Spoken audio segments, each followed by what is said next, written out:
Video ini adalah edukasi mengenai Peraturan Gubernur Nomor 4 Tahun 2021 tentang pembukaan dan pengelolaan lahan gambut bagi masyarakat hukum adat Kalimantan Tengah.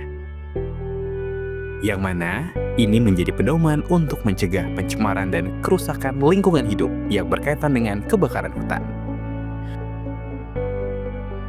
Halo, perkenalkan, saya Juremi. Saya akan menjelaskan mengenai pedoman pencegahan pencemaran dan kerusakan lingkungan di wilayah masyarakat hukum adat. Tapi sebelum itu, mari kita dengar penjelasan tentang masyarakat hukum adat.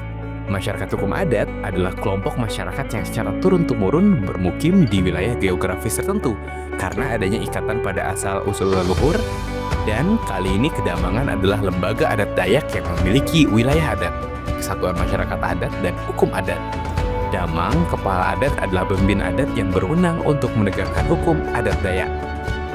Setiap anggota masyarakat hukum adat yang melakukan pembukaan lahan dengan cara memarun dan pembakaran terbatas terkendali harus mendapat izin kepala desa dengan berbagai proses berikut. 1. Permohonan ke kepala desa. 2. Rekomendasi damang atau kepala adat. 3. Izin dari kepala desa. 4. Tembusan ke perangkat daerah, kabupaten, atau kota.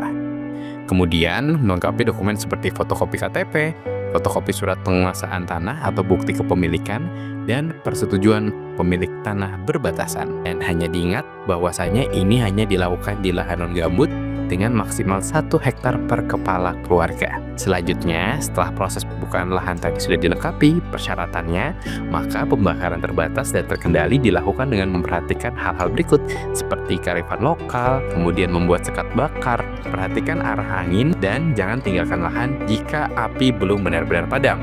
Selanjutnya, hal lain yang harus diperhatikan adalah memastikan bahwa biomasa tidak menumpuk di tepi lahan, kemudian memberitahu pemilik lahan berbatasan untuk saling berkoordinasi, melakukan gotong royong pada pukul 13.00 hingga 16.00 sebagai waktu paling optimal, dan memastikan bahwa tidak ada api yang menjalar ke luar dari area yang diinginkan.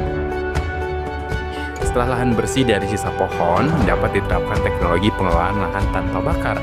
Sesuai dengan ketentuan peraturan perundang-undangan, dinas akan memfasilitasi pendidikan, pelatihan, bantuan sarana prasarana, dan program pemberdayaan masyarakat PLTB.